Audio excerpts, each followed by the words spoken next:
ahora vamos a continuar con otro speaker, también de Europa. Seguimos con la ola europea. Es un placer, es un lujo tener este nivel de speakers como Jorge, David Oliva, Aldán. Ahora otra vez un speaker de Europa, de España, David Martínez. Así que lo vamos a subir al stage. Hola, David. Hola, buenas, ¿qué tal? Buenas tardes por ahí. Por aquí, por España, estamos ya casi de noche. Bueno, casi de noche no, son las 10:30 pasadas, o sea que ya es noche cerrada. Sí. Bueno, gracias por el esfuerzo. Tratamos de poner a los speakers de Europa en la primera parte de este Global iBootcamp, así que bueno, agradecer justamente por ese tipo de cambio horario, pero bueno, no nos podemos perder el lujo de tenerlos aquí con nosotros, así que bueno, agradecer por eso. Y bueno, David, primero, cuéntanos quién eres y de qué nos vas a estar hablando en este Global AI Bootcamp. Pues yo soy David, otro más. Somos muchos por aquí por España que nos dedicamos a esto de la inteligencia artificial, que es a lo que hago yo. Yo me dedico sobre todo a integrar distintas plataformas para buscar soluciones basadas en inteligencia artificial o conectividad. Llevo unos cuantos añitos ya por mi cuenta y anteriormente pues participaba en las grandes consultoras de los grandes proyectos internacionales con empresas de estas que aparecen en las bolsas que todo el mundo conoce. Y en los últimos años, pues en un tamaño más pequeño con mi propia marca, pues también trabajando para grandes empresas, pero ya no cotizan en bolsa, no son conocidas internacionalmente, pero es también igual de satisfactorio poder colaborar con esas empresas medianas para que den el salto a competir con las grandes, ¿no? Y básicamente pues es eso, conectar empresas con soluciones basadas en conectividad. Y uno de los caminos pues llevó a la inteligencia artificial, ¿no? A utilizar esas APIs de inteligencia artificial hace unos años, cuando empezaron a bombardearnos por todos lados y hasta hoy. Bueno, perfecto. ¿Y de qué nos vas a estar hablando hoy? ¿De qué vamos a aprender hoy? Yo hago una cosa un poquito más ligerita, no como lo que nos comentaba Aldán, que es muy interesante. Aldán y yo nos conocemos personalmente ya desde hace un par de añitos. Hemos coincidido en varios eventos aquí en España y él es más técnico, le gusta más todo lo que es investigación con grafos. Yo busco un poco acercar esa inteligencia artificial a las personas de la calle que tiene su pequeño negocio, que tiene su pequeña empresa, que no piense que estas soluciones son carísimas, que no se las pueden permitir, que solamente las grandes empresas en bolsa lo pueden hacer. Hay mucha gente que estamos trabajando para convencer al pequeño negocio, a la charcutería que está en la calle, a la frutería, que pueden tener parte de su solución basada en inteligencia artificial. Obviamente no van a hacer lo mismo que las grandes empresas, pero sí pues pueden integrarla en su día a día y mejorar los procesos. Y de eso vamos a hablar, de cómo mejorar los procesos y de cómo, en mi caso, cómo comunicar con los distintos clientes que tiene, con distintas personas, para poder hacer mejor su trabajo y dejando que sea la inteligencia artificial quien hable en su lugar. Perfecto. A ver si lo conseguimos. Si lo conseguimos que funcione a la primera, porque hay una parte de demo en directo que llevo toda la semana probándola y hay días que funciona y días que no.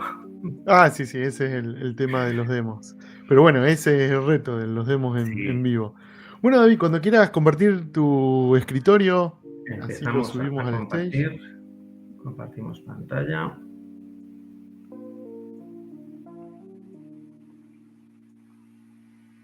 Ahí creo que ya lo estáis viendo. Ahí va a aparecer, ahí está. Perfecto. Ahí bueno, voy al backstage, así que cualquier cosita. Ya me quedo yo aquí y comenzamos. Bueno, pues de esto vamos a hablar, de que la inteligencia artificial puede escribir nuestros textos mejor de lo que haríamos nosotros y vamos a ver por qué. Lo primero quiero empezar hablando de alguien que es muy importante a nivel de la historia de la inteligencia artificial. Se está hablando últimamente muchas veces de el padre de la inteligencia artificial, pues fue él, claramente. Él consiguió descifrar en sus años jóvenes, durante la Segunda Guerra Mundial, los códigos que utilizaba el bando nazi para atacar el bando aliado y gracias a él conseguimos que la guerra terminase unos cuantos años antes y se salvaron un montón de vidas, literalmente.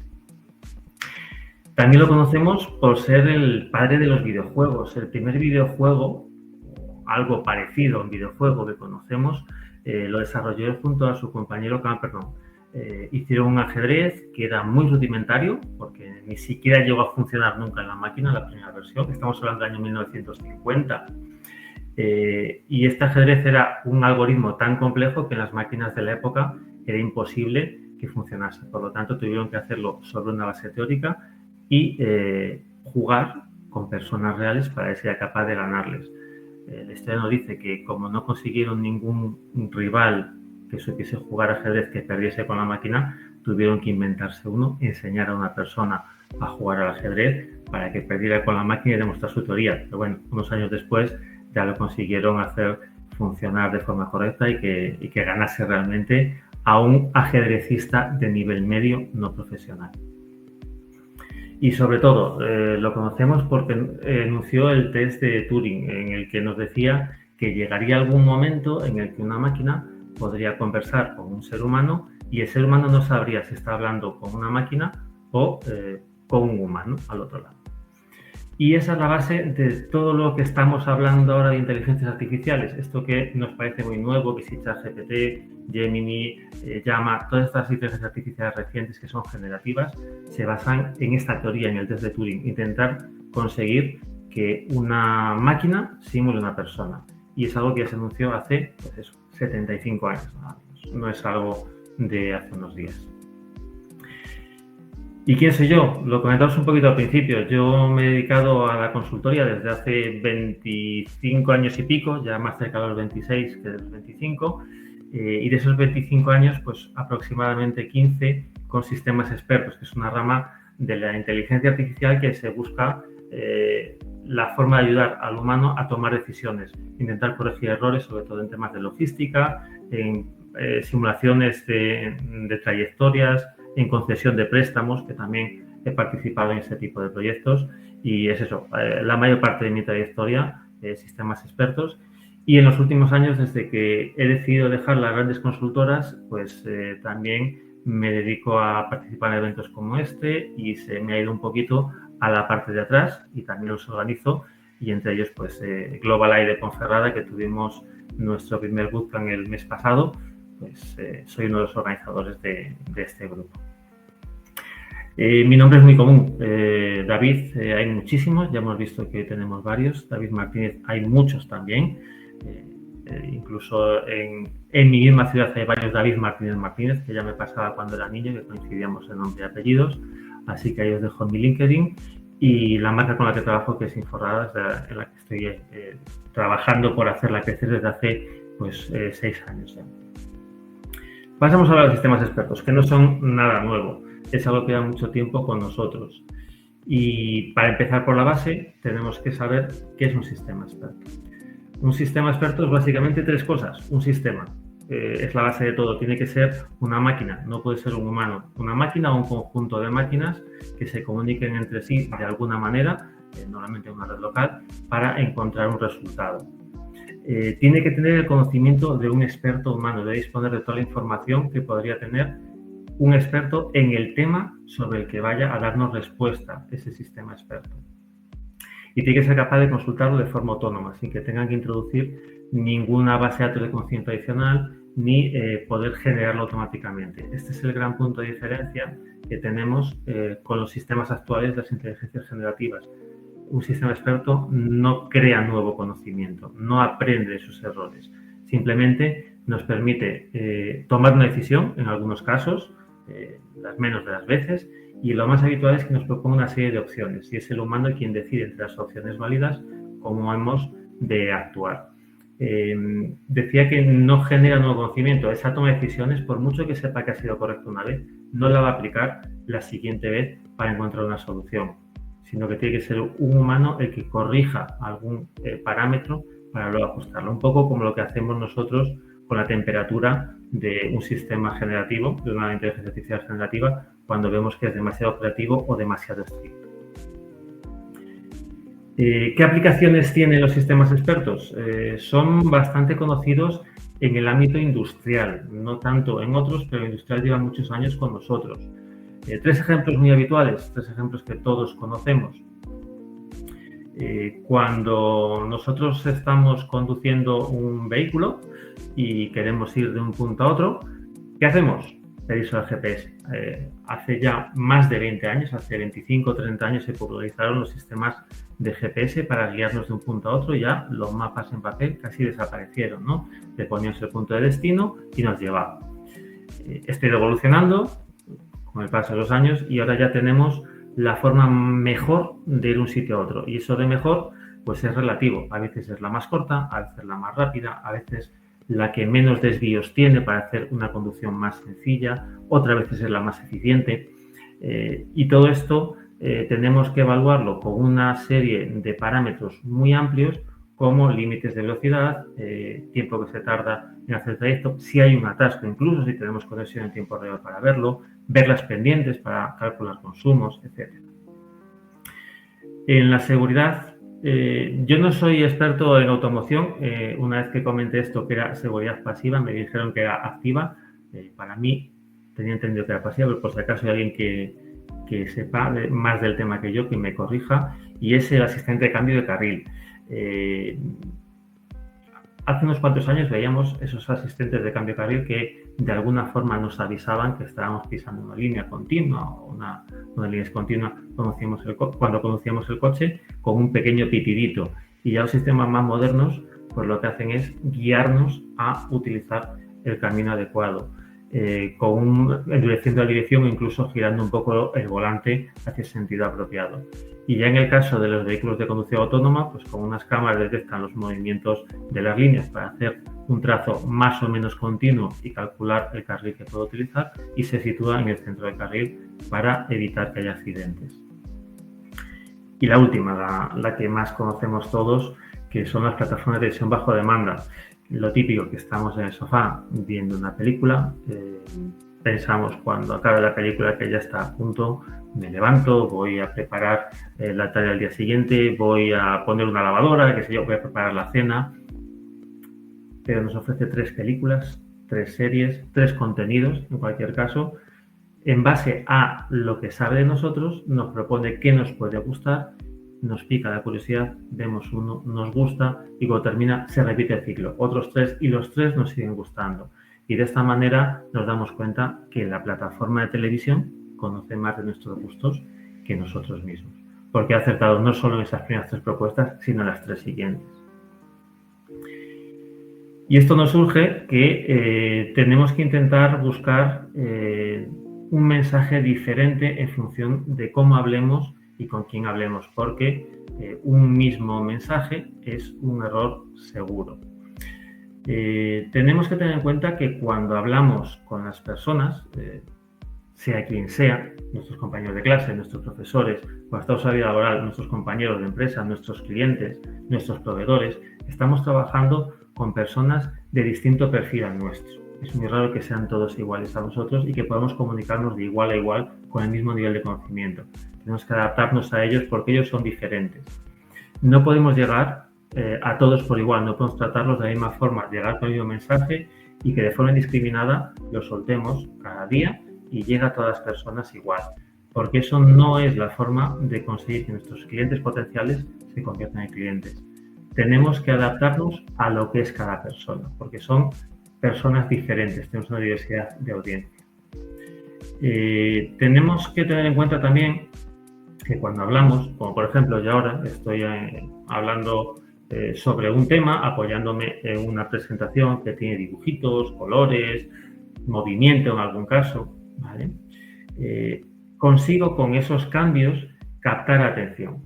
Pero ¿qué ocurre si utilizamos siempre el mismo tono? Por ejemplo, yo me voy de vacaciones a un sitio del sur de España y pregunto por un plato típico que a mí no me suena, ¿vale? Se llama el espeto, y yo pregunté en su momento qué significaba eso, qué era, no sabía lo que era. Imagino que los que estáis en Latinoamérica estabais como yo en aquel momento, solamente la gente de Andalucía sabrá lo que es, o los que hayamos ido y lo hemos comido, ¿no? Y yo me planteé en ese momento cómo definiríamos un producto o un plato en este caso de la gastronomía, de una forma conocida, ¿no? ¿Qué es mejor? Podemos utilizar el formato Wikipedia de el espeto es un plato típico andaluz de Málaga y la costa de Granada que consiste en espetar, es decir, en saltar pescado tradicionalmente sardinas en finas y largas cañas para asarlo con leña en la arena de la playa, y aburro a la audiencia. De hecho, me estoy aburriendo hasta yo cuando lo estoy leyendo, porque este texto lo he leído tal cual, viene la definición de la Wikipedia. En cambio, yo puedo expresar lo mismo con menos palabras, de una forma más directa, tal vez menos expresiva, menos científica, diciendo algo así como, ¿no sabes lo que es un espeto? Pues no sabes lo que te pierdes. Un espeto son unas sardinas que se preparan en la playa justo después de una jornada en la que estás disfrutando del mar y no sabes lo buenas que están. Es lo mejor que tiene mar, no te puedes ir de ahí sin probarlo.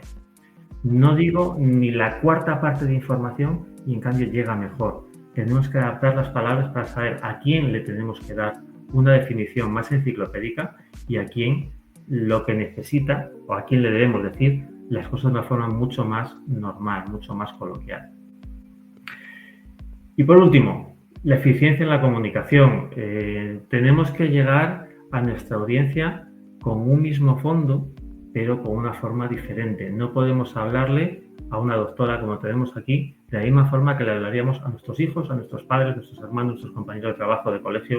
Cada uno es diferente. Tenemos que adaptarnos a cada uno de ellos. Con los clientes o con los trabajos que realicemos en la universidad o el instituto, tenemos que hacer lo mismo. Tenemos que adaptarnos a lo que se pide en el contenido de esa materia, a lo que necesite ese cliente saber. Porque si no, estaremos dándole datos a un nivel de comunicación que no va a entender. Y por eso es muy importante el mensaje. Es importante que sepamos transmitir el mensaje y adaptar a nuestro interlocutor de la forma adecuada. Debemos conseguir siempre la máxima de que menos es más. Es decir, si podemos resolver el problema con 2 o 3 palabras, no utilizamos una cuarta. La mente humana tiende a dispersarse, se dispersa constantemente. Perdemos el hilo y nos quedamos con pequeños detalles sin importancia. Si yo hablo de Espartero, que es este señor que tenemos aquí, es muy conocido en España, pero no precisamente por lo que fue su profesión, sino por esta estatua que está a la Puerta del Retiro en el centro de Madrid. Es una estatua de bronce y ponemos en relieve una parte de esa estatua. Nos quedamos con un pequeño detalle sin importancia de lo que fue un referente de la política española. Espartero, para quien no lo conozca, fue regente de España en la época de una minoría de edad de un rey español. Es difícil que una persona normal en la calle en España sepa a qué se dedicó Espartero. Recuerda el chascarrillo fácil, el mensaje que no fue eficiente en la comunicación. Y ya mucho más difícil es que nos diga cuándo fue regente o qué hizo relevante a nivel político. Por lo tanto, tenemos que intentar evitar hablar de más de un tema para que nos acaben hablando de una parte del caballo de Espartero y nos recuerden que Espartero fue regente. Tenemos también que intentar empatizar con nuestra audiencia, empatizar con nuestro cliente, con nuestro profesor, con nuestro compañero. Tenemos que ponernos en su lugar y comprender lo que nos quiere decir. E incluso tenemos que intentar hablar con sus mismas palabras, que se sienta libre de poder contarnos su problema y ser nosotros capaces de darle una solución para que se quede satisfecho. Y también tenemos que maximizar el impacto de nuestra comunicación. Hablamos de Espartero, hablamos mucho de Espartero, por un detalle sin importancia, pero hablamos de Espartero. Pero no hablamos de otros regentes de España como Juana de la Torre, Catalina Lancaster o Luis de Haro.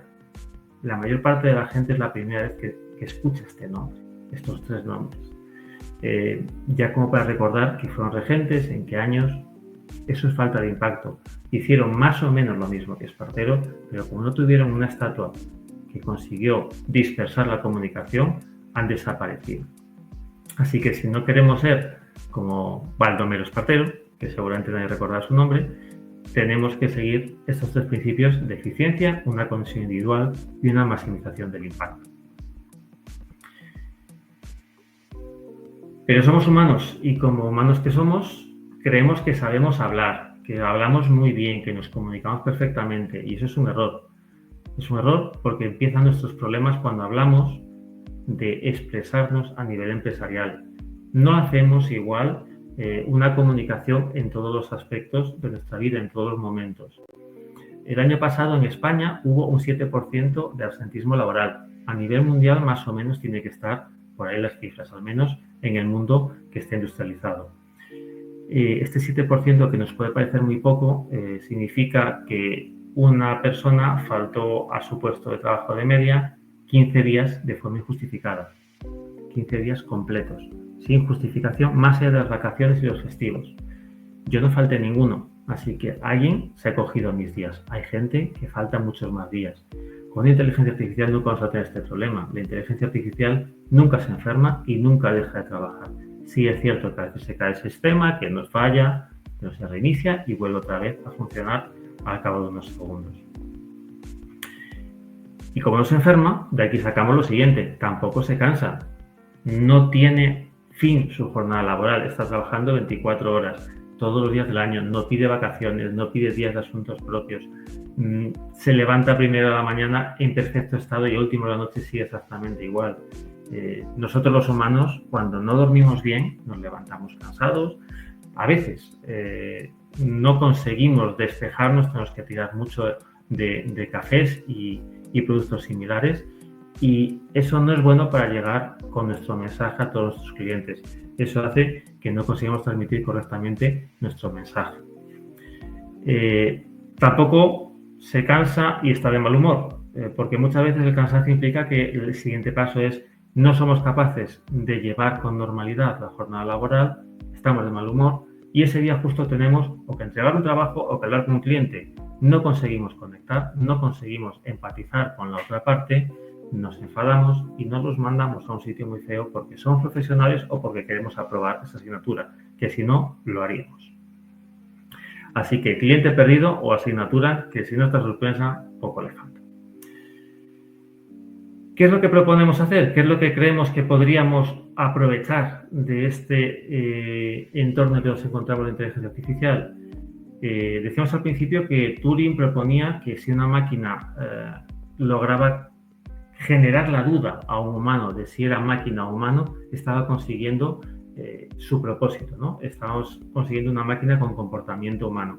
Eso en los años 50 se veía como algo muy lejano y lo simulaban, pues eso, con jugadas de ajedrez de forma muy burda y sin apurar mucho. A día de hoy esto es muy diferente. Yo tengo aquí un móvil y en este móvil tengo aproximadamente 200.000 veces la capacidad que tenía en los años 60 el Apolo 11. Una máquina de 43 kHz y 32 KB de RAM fue capaz de llevarnos a la Luna. Por ponerlo en contexto, unos 20 años después, casi 20 años después de que Turing enunciara su teorema, teníamos dispositivos realmente arcaicos si lo comparamos con lo que tenemos en el bolsillo. Por ese motivo, lo que en las épocas de Turing y del Apolo era difícil de plantearse que podía ocurrir, a día de hoy es una realidad. No es porque seamos más listos, es que tenemos la capacidad de cálculo suficiente para hacerlo todo muy rápido. ¿Qué nos falta? Nos falta adaptar el mensaje. Toda esa información que la tenemos disponible en Internet, en nuestra mano, en nuestro bolsillo, es una información ingente y es muy difícil encontrar lo que necesitamos ahí. Y tenemos que adaptar nuestro mensaje a las distintas personas. No es lo mismo que yo me comunique con alguien de un perfil similar al mío, tecnológico, que utiliza un ordenador de forma habitual, que con una persona como mi madre, que la ves escribiendo en el móvil y se pone el mensaje de WhatsApp escribiendo. 2 minutos después sigue escribiendo y responde sí. Más de 1 minuto por letra, como para pedirle que busque algo. Va a ser imposible. Luego tenemos otros casos opuestos. Las personas que no están adaptadas al mensaje escrito, que han crecido de una forma completamente digital, que han tenido un móvil en sus manos casi desde la cuna y que prefieren mensajes, emojis, palabras o cualquier otro tipo de contexto. Tenemos que buscar siempre cómo personalizar esa comunicación para llegar a todos los destinatarios de nuestra comunicación.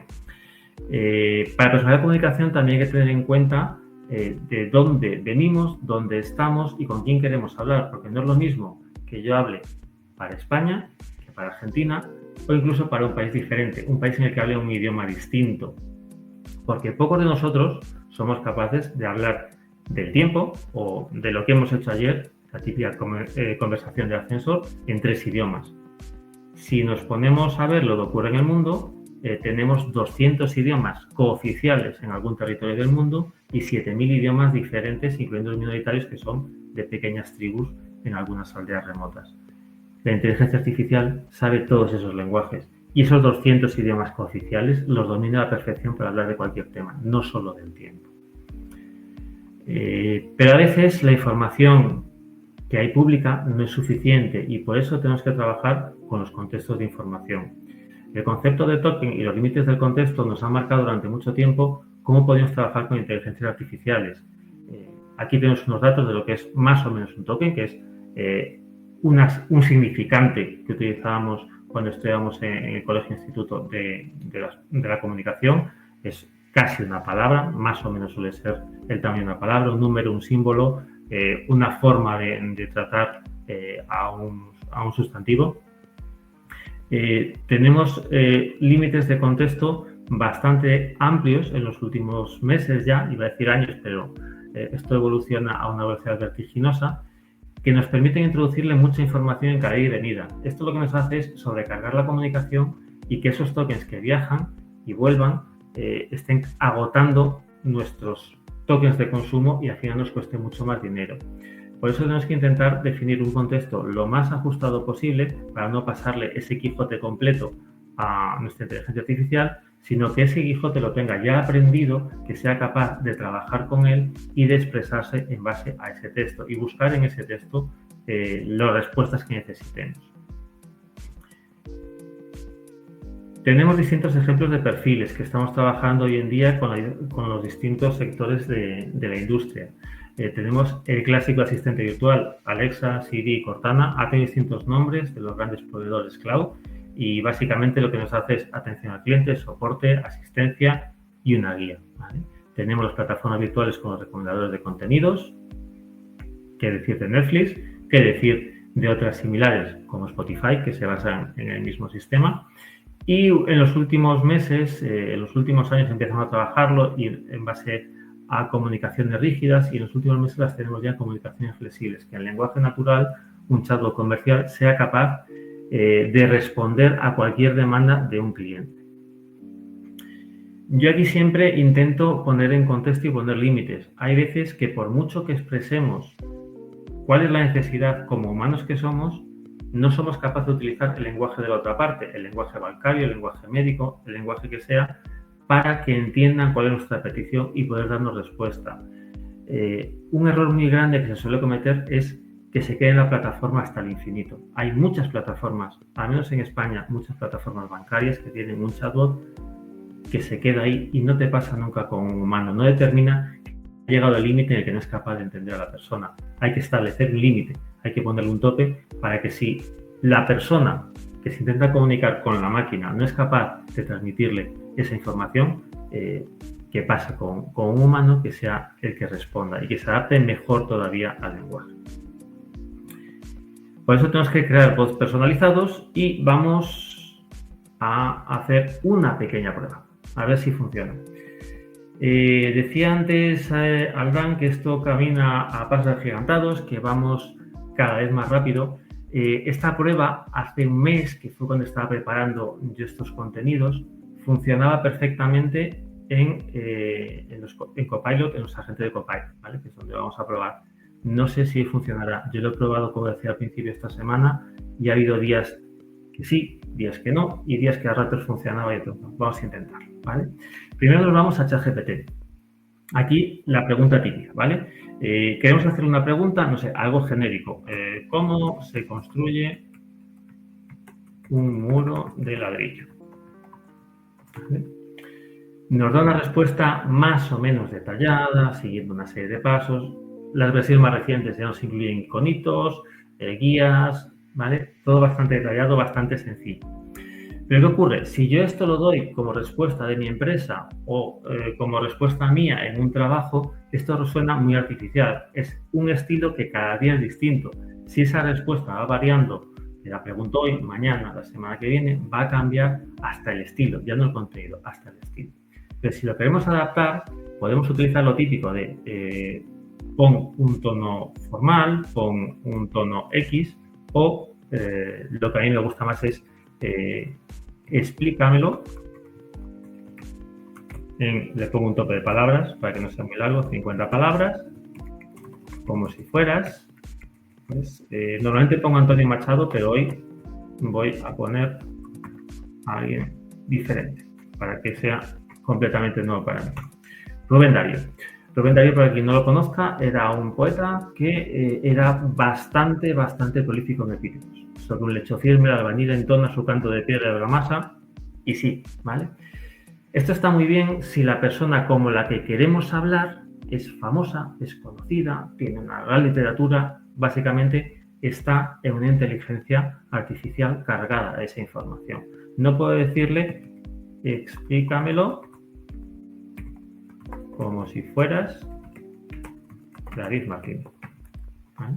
Por aquí, igual me dice, no sé quién escribe así. Yo desde luego no sé quién ha escrito esto, pero esto no es mi estilo, ni mucho menos. Se confunde mucho, ¿vale? Si yo quiero que hable como lo haría yo, pues tenemos aquí esto de siempre derechito con línea y nivel para adelante, que quede chulo y aguante todo. En mi vida lo he dicho, ¿vale? Entonces, no nos valdría. No sería una respuesta, además, como respuesta profesional, no sería válida.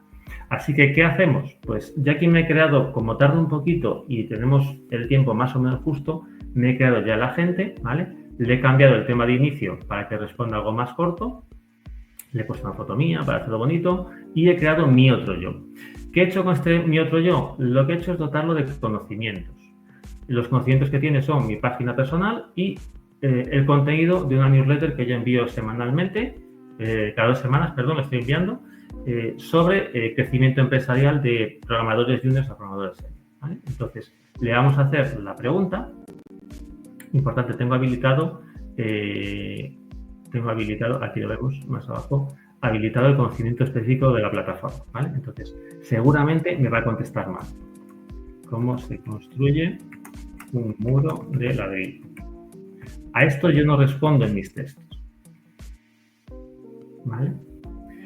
El prompt que yo le estoy diciendo es que intente responder como el autor que tiene cargado en su conocimiento, en este fichero, que esta vez sí ha funcionado, efecto demo ha funcionado, qué suerte he tenido, esta tarde no me funcionó, responde como lo haría yo mismo, ¿vale? Ha conseguido leer mi texto, establecer cuáles son mis estructuras gramaticales, cuál es mi tono, cuál es mi estilo, más directo, más indirecto, más prosa, como suelo hacer yo, más ensayo hago yo, o más verso, como haría Rubén Darío, para intentar dar una respuesta. Para construir un modelo de ladrillo necesitas tener en cuenta varios factores, primero se vuelve más sólida. No se parece en nada esta respuesta a esta de aquí, ¿vale? En las versiones recientes de los agentes hay que tener mucho cuidado, que es por lo que yo he añadido un trocito de aquí, este trozo. Este trozo es parte de una edición de la newsletter. Para conseguir que hable exactamente como lo haría yo, pese a que yo le estoy pidiendo y le estoy insistiendo muchas veces en que haga o no haga muchas cosas, le estoy diciendo que mi única fuente de verdad es el documento, para insistirle, que responda siempre en primera persona como si hubiera escrito el contenido, para que no diga contenido generado por IA, soy un robot o algo similar. Le indico también longitud, que no añade información externa, que no enumere pasos, que es una cosa que no suena nada natural. Las personas no hablamos diciendo paso 1, paso 2, paso 3. Inteligencia artificial sí. No debe decir dónde ha encontrado la información, porque algunas respuestas nos dicen, según la documentación establecida. No quiero que digas la documentación, quiero que respondas como si fuera yo, ¿vale? Y debe utilizar, esta parte importante, tono, estilo y estructura del documento.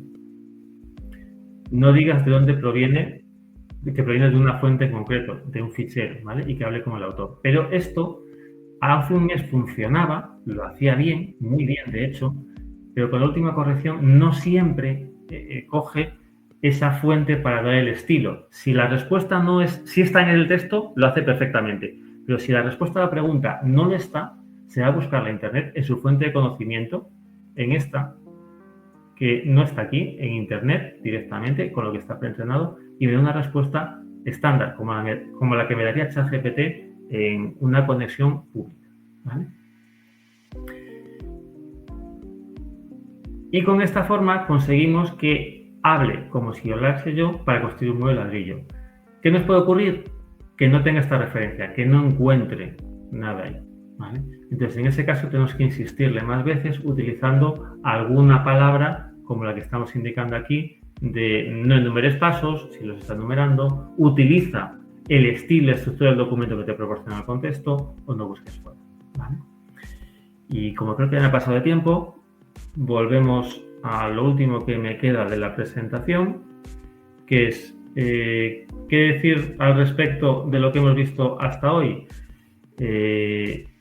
Tenemos un problema muy importante, que esto no es futuro, es presente, y es un presente que cambia cada día.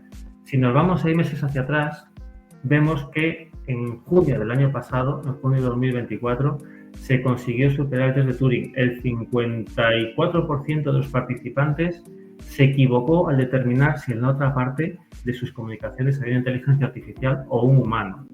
Y más recientemente, esto ya no nos cambia mucho, pero sí es un dato importante, que Hochschild y Geoffrey Hinton, John Hochschild y Geoffrey Hinton, que son uno de los padres de las inteligencias artificiales generativas, no solo la inteligencia artificial, sino de las generativas, pues consiguieron el premio Nobel de Física, porque informática sí es interés ese tipo de premios. Y dentro de 6 meses, a saber dónde estaremos. Cosas que funcionaban han dejado de funcionar. Igual funciona de una forma distinta. Tendremos que adaptarnos constantemente, porque lo que sí está claro es que si no nos adaptamos, iremos por detrás, iremos a remolque y nuestra competencia nos ganará con una mejor nota en un ejercicio o con un cliente de más. Nuevamente, os dejo aquí mi LinkedIn. No sé si hay alguna pregunta. En el chat no hay ninguna pregunta. Bueno, fue una excelente sesión y con el demo con Copilot Studio. Sí, a veces demora un poco en indexar la información que uno le dan en la base de conocimiento, pero después cuando está indexada funcionaba bastante bien para hacer el retrieval. Sí, en la búsqueda, si hay respuestas, lo que comentaba, funciona perfectamente. Incluso yo lo he probado buscando cosas que aparecen en el texto, lo hace perfecto, manteniendo el estilo, pero si no tiene nada que ver el texto, le está costando un poquito. A veces hay que insistirle mucho en que utilice el estilo. Supongo que es algo temporal, como siempre, habrán hecho una versión con una prueba nueva. En el 90% de los casos funciona, pero justo en este, que me funcionaba perfectamente hace mes y medio, 2 meses, hay un pequeño margen de error y no siempre lo consigo. Por eso hemos tenido suerte, excepto demo ha funcionado, lo hemos superado con éxito y no hemos tenido que repetir varios intentos. Bueno, David, muchas gracias. Bueno, la audiencia puede escanear el QR para contactarse con David y también dejarle sus preguntas. Y bueno, hay una pregunta de Aldán que dice, vamos a ponerla en el stage. ¿Cuál es tu visión de la evolución que tendremos, especialmente con otra familia de Large Language Model o LLMs? Pues Aldán sabe un poquito más que yo de eso y creo que coincidimos en que es totalmente una incógnita. Sabemos que poco a poco nos iremos cada vez a buscar más unos sistemas que nos ayuden en nuestro día a día, que sea un copiloto realmente. De hecho, es un nombre muy apropiado llamarle Copilot Studio a esta plataforma para crear asistentes, porque vamos a tenerlos integrados en nuestro día a día. Vamos a tener distintos tipos de inteligencias generativas, de modelos de lenguaje ampliado, que nos van a permitir resolver cualquier tarea cotidiana y cualquier tarea incluso profesional. No solamente programar o no solamente resolver dudas jurídicas, sino en nuestro día a día que nos solucionen pues, cosas tan sencillas como qué ver cuando llego a una ciudad como Buenos Aires, que yo personalmente todavía no lo conozco, estoy deseando ir, ¿no? Que me haga una guía turística adaptada a mis gustos, porque a mí me puede gustar mucho los monumentos, o me pueden gustar los museos, o me pueden gustar los mercadillos, cada uno tiene nuestros gustos. Entonces, esa capacidad yo creo que será la que se desarrolle con las inteligencias generativas a futuro para adaptarnos a los gustos de las personas y ofrecerles siempre una respuesta personalizada a cada uno de nosotros. Perfecto, perfecto. Bueno, David, muchas gracias por tu participación aquí en el Gracias a Global vosotros. AI Bootcamp. Y bueno, nos veremos en la próxima. Muchas Nos gracias, David. vemos. Muchas gracias a vosotros.